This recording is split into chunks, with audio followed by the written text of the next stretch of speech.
This video is going to be looking at quite a variety of sources to do with Augustus' relationship with the Senate, the equestrians and the plebs. I will point out that although these are generally in the right order, they're also jumping between these three different groups, but in your source book it is done group by group. So as mentioned in the previous video, we're often looking for evidence of a good or poor relationship between Augustus and varying different groups, and this is so much more true. That didn't make sense, but you know what I'm trying to say. With the relationship with the Senate, the equestrians and the plebs. And like I've said for other videos as well, it is not the only sources you can use on this particular topic. You can use anything from the Augustus section to show the relationship between himself and these three groups, but these sources in particular focus on their relationship. So the first section is very short by this guy called Macrobius, who I know nothing about. He pops up in like two places. But what we do have is that Augustus pays off the debts of a senator friend without being asked. Cool, that's nice of him. So obviously a good relationship there. Then we have a nice section of the res gestae, and we can see that he does a number of different things that impacts on his relationship with the Senate. Obviously, according to the res gestae, is always going to be very positive. So he increased the number of patricians by the order of the people in the Senate. So it's not just him doing it, he's told to do so. He completes a census of the people. He does that a couple of times. He also completes what's called a lustrum. So this is like a religious ceremony that kind of cleanses the state. And it also tends to tie in with censuses, whatever. Not always at the same time, but often they go together. So he does a few of them. So there's one here, there's another one there. He does another one there, he does one there. I didn't highlight them all, it's not very exciting. Not necessarily a good relationship, but quite good for administrative changes. So you can link that to another section of the source book. He also conducts it alongside members of his family to help promote them at varying different points.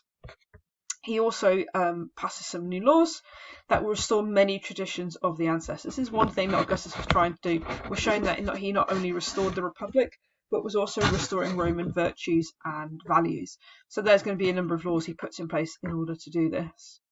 By the authority of the Senate, a party of the praetors and tribunes of the plebs was sent to meet me in Campania, which honour had been decreed for no one but me until that time, which shows a great relationship between himself and the Senate. He also has an altar of August Peace in the field of Mars, voted to him by the Senate. Again, good relationship. On which it ordered the magistrates and priests of the Vestal Virgins to offer annual sacrifices, not necessarily to him as a god, but for his health is the way to think of it, and for his peace. 4 times I helped the senatorial treasury with my money. It's very nice of him. It gives you the amount that he did that. And he also gives a load of money to the military treasury to help fund the army, and was founded on my advice, from which rewards were given to soldiers which had served 20 or more times. So essentially what Augustus is doing here, which is administrative really, is sets up a pension pot for Roman soldiers. So instead of Roman soldiers being reliant on being paid by the generals, they're now being paid by the state, which now means that their loyalty is to the state instead of the generals. So he also has tried to correct a problem that was in the late Republic. We then have a more negative view from Tacitus. So Augustus had forbidden senators and the more high-ranking Roman equestrians to enter Egypt without his express permission. And the reason he does this is because he makes it a special administrative area as to ensure that no one should get control of that province and starve Italy into surrender. So because it was one of the main areas where they were getting their grain from, basically they have to ask permission to enter it. And he sets up a prefect of Egypt, and he selects the person who becomes that prefect to help control it. He also tries to ensure that some senatorial families continue. So this guy here, who's of literally no importance, I'm sure he was to his friends, but to us, who cares? I've only highlighted him to make the sentence make sense. So he was persuaded by Augustus with a generous gift of 1,000,000 sesterces to marry and raise children to ensure that his distinguished family should not die out. So he's trying to ensure that certain patrician families continue.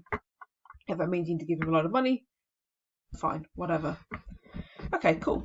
So then we have a section from Suetonius. So Augustus aims to restore the senatorial order to its former size and repute by 2 new acts of enrolment. Basically, loads of people died out because of the Civil War, understandable. So he needs to restore them. So initially, each member is allowed to nominate each other, and then Augustus and Agrippa sort of receives a list and makes their own choices. When Augustus presided on the second occasion, he is said to have worn a sword and a steel corselet beneath his tunic. So clearly he was a little bit worried about how the Senate was going to react to his choices. So that does show maybe not such a good relationship. And he's surrounded by 10 burly senatorial friends, I love that phrase, basically with some, not bodyguards as such, but bodyguards. The senators, were not even were not even then permitted to approach the Augustus's chair. So that's not a good relationship, except singularly and after the folds of their robes have been carefully searched. He doesn't want to get stabbed like Julius Caesar was. He's not an idiot, so everyone goes to make sure they were searched before they approach him. Although shaming some of them into resignation, he did not deny them the right to wear senatorial dress or to watch the games on the orchestra seats or attend the order's public banquets. Although some of them are demoted from their status, which would cause a bad relationship, he still allows them to basically act like senators, just without senatorial name tag. So that would obviously make them quite relatively happy. He then encouraged those selected for service to a more conscientious and less convenient discharge of the duties by ruling each member should offer incense and wine at the altar of whatever temple had been selected for a meeting. So they've got to uphold their religious duties. Cool, fine. He also arranged that a council of the Senate should be created and its members chosen by lot every 6 months, and their duty being to study the drafts of bills which would then later be laid before the House as a whole. So administrative change, quite an important one, basically allowing for the government to run more smoothly. During these debates of critical importance, Augustus shelved the custom of calling on members in order of seniority, got there eventually, and instead singled out speakers arbitrarily. So he just kind of picked random people, just to make sure everybody's listening, which is what, as a teacher, I sometimes do. Among Augustus' other innovations were, so he does loads of other things that basically is bringing back some traditional aspects of Roman administrative and senatorial actions, but also removing others. And some really good stuff here. So he bans the publication of proceedings of the Senate, keep the meetings, I guess, more kind of behind doors. A statutory interval between the conclusion of city magistrates and the holder's departure to appointments abroad. So basically makes the going out of new provincial governors quicker. A fixed mule and tent allowance to provincial governors, replacing the system by which they contracted for these necessities and charged them to the public treasury. So again, the state is basically funding the provincial governors, which means that they don't have to sort of, take stuff from the provinces to make a living, which is a good thing for the provinces in particular. And there's a transference of the treasury from the control of the city quaestors to that of ex-praetors or praetors. So just some administrative changes, nothing particularly exciting, but quite important. To give more men some experience of governmental duties, he created new offices dealing with the upkeep of public buildings, roads and aqueducts, clearing the Tiber Channel, and the distribution of grain to the people. Again, really unexciting but important administrative changes. But he's also allowing senators to get more government experience, which would have made them quite happy. He also sets up a board of 3 for choosing new senators. This is after the initial sort of reorganising of the Senate. Another is for inspecting the troops of knights whenever this was needed. He also revived the long obsolete custom of appointing censors, increasing the number of praetors, so on and so forth. So again, just kind of restoring the traditional government system. So there's quite a lot in there that would show that he has a really good relationship with the Senate. They're being promoted, they're being helped, they're getting more administrative roles and helping with the provinces, etc. So that would make them all pretty happy and makes them feel like they have a massive say in the running of the country, of the empire, sorry, not country. Whew. So then we have the equestrians. So Augustus technically comes from the equestrians before his adoption in Caesar's will. So there's quite a lot of quite positive things here as well. One that's maybe not quite so positive is he cross-examines every knight on his personal affairs, and those who were proved to be scandalous were punished, others were degraded, so brought down to a lower plebeian status. But in most cases, he was content to reprimand the culprits with greater or less severity. So basically told them off in public, and sometimes kind of embarrassed them publicly, but that was kind of essentially it. The ones he particularly liked are those who've been a little bit naughty in terms of finances, so knights who have borrowed money at a low rate of interest in order to invest it at a higher earned his particular displeasure. So people were basically making money out of the state he was not impressed with. If insufficient candidates of the required senatorial rank presented themselves for election as tribunes of the people, Augustus nominated knights to fill their vacancies, so he's promoting the knights, the equestrians, but allowed them when their term of office had expired either to remain members of the equestrian order or to become senators, whatever they prefer. A lot of them would choose to become senators because it gave them more prestige. And he also basically, oh, sorry, I'll go back a sentence. So some knights basically had become quite poor and didn't want to go to theatres because they could be punished for not sitting in the right seats because they afford the seats. So he announces they were not liable for punishment under this law. Okay, cool, fine. Augustus revised the role of citizens ward by ward, tried to obviate the frequent interruptions of the trade or businesses which the grain distribution entailed by handing out tickets 3 times a year valid for a 4 months supply, so basically sorting out the grain supply issues, but was implored to resume the former custom of monthly distributions, and he said yes. So he listened to the questions in the Senate basically to change the administrative system back to one that worked previously. He also revived the traditional election privileges and attempted to suppress bribery by imposition of varying penalties. Cool, great. Augustus thought it was most important not to let native Roman stock be tainted with foreign or Seville blood, so slave blood. That's nice. And was therefore unwilling to create new Roman citizens. So this is not Augustus necessarily being like racist. This is just Augustus being not Roman phobic. That's even a term. That's not a term.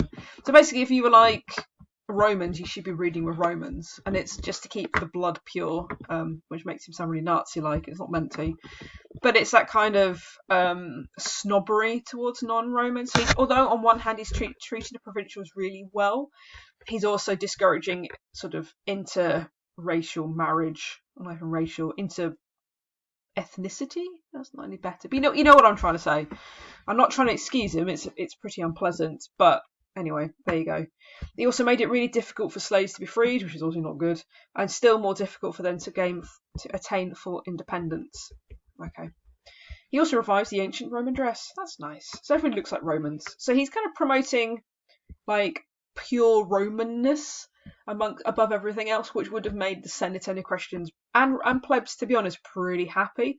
Like I said, the Romans are very xenophobic and they're very kind of snobbish about those who were not Roman. So this promotion of the bloodlines and looking like proper Romans and not freeing all the slaves would have made those groups particularly happy. He also move on again to Tacitus, which gives you another kind of like unhappy version of events. So during the civil wars, Augustus gave Cnelius Maecenas, member of the Crescent Order, total control of the administration of Rome and Italy. When he became absolute ruler, so that's quite a nice little quote for the restoration of the Republic or not. He then appointed a man of consular rank to control the slave population and more disorderly elements of the populace. So kind of like a police force-ish, I guess. Kind of not, because they didn't have a police force, but it's probably as closest to one as we're going to get.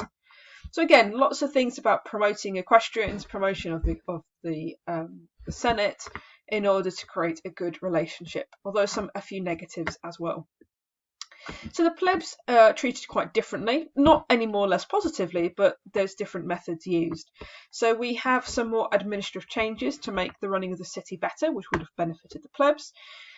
So he divides the city into districts and wards, placing the districts under control of magistrates chosen by lot, the wards under supervisors locally elected. Cool. He organised stations of night watchmen to guard against fires. That would make everybody happy. As a precaution against floods, cleared the Tiber Channel, which again would make everybody happy. He improved the approaches to the city. He repaved a really big road at his own expense, and calling upon men who'd had triumphs to spend their prize money on putting other main roads into good condition. So this, there is nothing particularly exciting about building roads. Oh, bless him. But it would make everybody's life a lot easier, which would make him very popular. He also restored ruined or burned temples, which would also make him seem very religious, and restoring of Roman virtues would make everybody very happy. Then we have the section of Res Gestae about all the wonderful things that he does. So this bit here is basically just describing all the times he gives out loads of money and grain. So I only picked out a couple of them because it gets very repetitive. So he gives out spoils of war. He's also forced to give up money in his father's will, though he doesn't say forced. He then does it again from his own money. He then gives out some grain. He always makes sure that loads of people get the money. He gives out more money. And then he gives out more war spoils. And then he gives out more war spoils. So you get the gist. He's giving out money and he's giving out grain to make the plebs happy. Cool. It's very generous of him. When the taxes fell short, I gave out contributions of grain and money from my granary and patrimony. That's nice. So he's helping people when necessary. 3 times I gave shows of gladiators under my name, and 5 times for the names of my sons and grandsons. So he puts games. So we're spotting 3 things here for the plebs. Oh, so 4 things. Sorry, administration of the city, money, grain, and now we have the games. So we have gladiators. We then have athletes as well. We have other games in his own name as well as other magistrates. We also have these things called the secular games, which is basically sort of this kind of religious games, as it were, that would help bring back this golden age of Rome. We'll do that when we talk about religion. And he also has hunts of animals in the Circus Maximus, which is not nice modern times, but obviously was a spectacular thing. He also put on a naval battle in the Tiber, which would have looked probably pretty fantastic, so that's cool. And he also then did some more administrative changes at the bottom. So he took a particular interest in the constant deterioration of the fabric of the city from fire. To control the damage by fire, he formed a fire brigade. It's kind of shocking, he didn't have one before, really. Recruited from freedmen to bring help where needed. He placed restrictions on the height of all new building. Cool. So like I said, for the plebs, it's a mixture of different things. There's food, there's money, there's games, and there's just roads and buildings and all that sort of stuff. So you can see for the different groups, he has a variety of different tools which he uses to try and create a good relationship between himself and those 3 groups.